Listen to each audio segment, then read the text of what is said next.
Sejam bem-vindos ao Nerdologia de História. Meu nome é Felipe Figueiredo, formado em História, colunista, podcaster, youtuber e professor.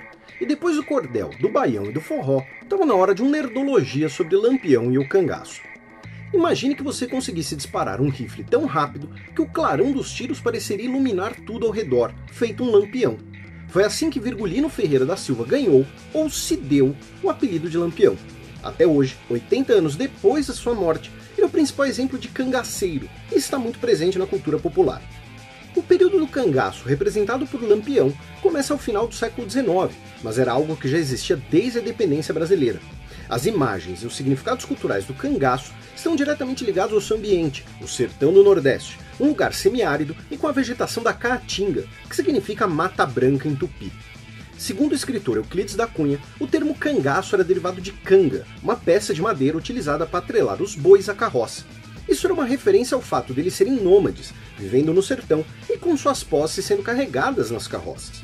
Só que, na verdade, não sabemos a origem exata da palavra. Essa é uma hipótese. O que sabemos é que foi um termo, por muito tempo, com um caráter pejorativo, para se referir aos camponeses pobres que viviam no sertão, migrando de trabalho em trabalho, sem se assentar em um lugar ou ter suas próprias terras. E o que explica a dimensão que o cangaço teve? Primeiro, o declínio da importância econômica e política do Nordeste brasileiro. Com o estabelecimento da capital no Rio de Janeiro, cidades populosas e ricas como Salvador e Recife não terão mais tanta influência política.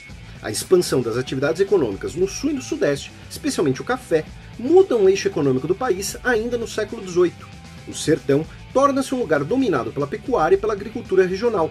A posse da terra produtiva fica diretamente ligada à influência política e social.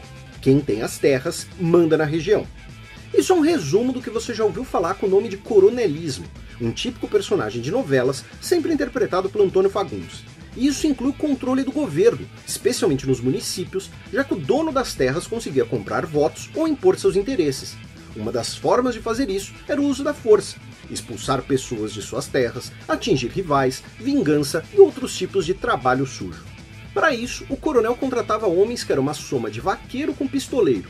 De certo modo, existia mais de um tipo de cangaceiro, dependendo do seu empregador, que podia variar. Um pistoleiro a serviço de um coronel poderoso, como parte de uma milícia particular. Nesse caso, normalmente eram chamados de jagunços. O pistoleiro podia ser contratado pela polícia ou pelo governo do estado para caçar outros grupos de cangaceiros ou ajudar a polícia na defesa de um local. E os cangaceiros que formavam bandos próprios, seja por opção, seja por terem disputas contra algum coronel ou contra o governo. Outro contexto do cangaço é o período das fortes secas no sertão, como a de 1877, chamada de Grande Seca e que inspirou a obra Vidas Secas, de Graciliano Ramos. Pessoas migravam em busca de trabalho, fugindo da miséria e da falta de amparo em sua região de origem. A situação dessas pessoas torna-as vulneráveis a abusos e desonestidades, buscando o mínimo de sobrevivência em um cenário de desolação social. Essa seca causou a morte de cerca de 400 mil pessoas, 4% de toda a população do Brasil. Outras grandes secas ocorreram em 1915 e em 1932, marcadas por um triste evento, os currais humanos no Ceará. Eram campos de concentração para retirantes que fugiam da seca rumo às cidades. As pessoas foram confinadas a barracos, atrás de arame farpado, vigiadas pela polícia, com água e alimentos racionados.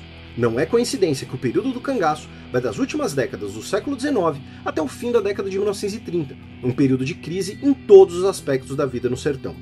E como Lampião tornou-se cangaceiro? A lenda diz que sua família tinha uma disputa com uma família vizinha. Depois de algumas desavenças e trocas de tiros, o coronel local decidiu apoiar os vizinhos. Descontente com a decisão, Lampião e 2 de seus irmãos se juntaram a um grupo de cangaceiros, querendo vingança contra esse coronel. Talvez em função disso, talvez por causa dos vizinhos, a polícia cercou o sítio da família. Ocorreu uma troca de tiros e o pai de Lampião foi morto. Com isso, ele e os irmãos entraram sem volta na vida do cangaço.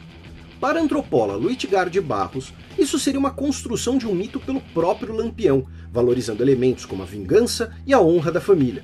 Na verdade, Lampião teria desobedecido o pai e se tornado cangaceiro antes mesmo do assassinato. Lampião se tornou o líder de seu grupo. Pelos próximos 4 anos, o bando atuou nos estados de Pernambuco, Paraíba e Alagoas. Em 1926, foi ao Ceará, fugindo da polícia. Lá, ele levou um sermão por seus crimes diretamente de Padre Cícero, figura religiosa e política importante até hoje. Foi do padre Cícero que Lampião recebeu uma proposta que o tornaria famoso por todo o Brasil. O governo precisava de ajuda para combater a coluna Prestes, que percorria o Brasil. No acordo, os cangaceiros seriam anistiados e Lampião ganharia a patente de capitão do exército, além de armamentos avançados da época. Ao chegar em Pernambuco, entretanto, o bando é atacado pela polícia e Lampião descobre que as ofertas de anistia não tinham valor oficial.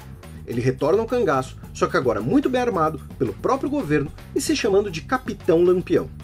Em 1930, junta-se ao bando a famosa Maria Bonita, que torna-se esposa de Lampião e também participava das ações do grupo, assim como outras mulheres.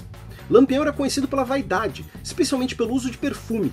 Isso inspira o nome do filme, que conta a história do comerciante libanês Benjamin Abraão, o autor das únicas e conhecidas imagens de Lampião e seu bando. Após anos de cangaço, em 1938, Lampião, Maria Bonita e outros integrantes do bando são mortos em uma emboscada, degolados, e suas cabeças são expostas pelo Nordeste. Apenas após uma lei, em 1965, que as cabeças foram sepultadas. A morte de Lampião simboliza o fim do cangaço. No período Vargas, de centralização do poder, os cangaceiros passam a ser considerados uma ameaça à paz nacional, inimigos públicos. Uma discussão até hoje sobre Lampião é: ele foi um herói ou um bandido? Por um lado, sua vida e suas ações foram marcadas por muita violência. Muita mesmo, com mutilações e degolas. Além disso, tanto Lampião quanto outros cangaceiros agiram também em nome de coronéis poderosos, ou motivados por vinganças mesquinhas. Não se tratava de um Robin Hood brasileiro. Quem diz isso é o historiador inglês Eric Hobsbawm, muitas vezes citado de forma errônea. Por outro lado, Lampião é visto como representante do sertanejo comum, que decidiu fazer seu próprio destino e resistir aos coronéis e aos abusos dos governos. Era extremamente religioso, conhecido por doações às igrejas, e seu bando não saqueava lojas pequenas quando atacava cidades. A imagem do cangaceiro em gibão de couro, chapéu, extremamente armado e cheio de ornamentos, até hoje é vinculada a uma ideia de herói popular na literatura de cordel e na música. O fato é que o cangaço foi um fenômeno importante na história brasileira, e se quiser saber mais, como sempre, é só ir na descrição. Esse Nerdologia é um oferecimento da Nerd Store. O aniversário da Nerd Store está chegando e você já se cadastrou para receber todas as surpresas no seu e-mail? O aniversário da Nerd Store 11 anos e um segredo irá começar na próxima semana. Irá contar com diversos lançamentos exclusivos e, como não poderia faltar, uma grande surpresa. Isso tudo para comemorar os 11 anos da maior loja nerd do Brasil. Então acesse nerdstore.com.br/11 anos e cadastre-se agora mesmo para receber todas as informações no seu e-mail. Nos comentários do último Nerdologia sobre o filme Cruzada, perguntaram se seria correto relacionar a Ordem dos Templários com a criação do Reino de Portugal. É correto sim, embora exista um certo sensacionalismo sobre isso. Se você quiser ver um pouco da relação entre os Templários e Portugal, e entre as Cruzadas e as grandes navegações, tem um Nerdologia sobre isso aqui. Comentaram que é curioso que, em meio a uma guerra, tenham casos, casamentos, etc. Como eu disse, são cerca de 200 anos de história. Nos mais de 80 anos da existência do primeiro reino de Jerusalém, as pessoas seguiam suas vidas normalmente, e muita gente nasceu e morreu dentro do reino.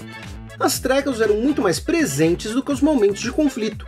Finalmente, muita gente lembrou da versão do diretor do filme. Usamos a versão mais comum do filme, mais conhecida. Agora, se for para recomendar alguém assistir, então de fato, a versão do diretor é bem melhor, com os personagens mais aprofundados. Não se esqueçam de curtir e compartilhar o vídeo, assine nosso canal para conhecer mais sobre o sertão brasileiro e até a próxima!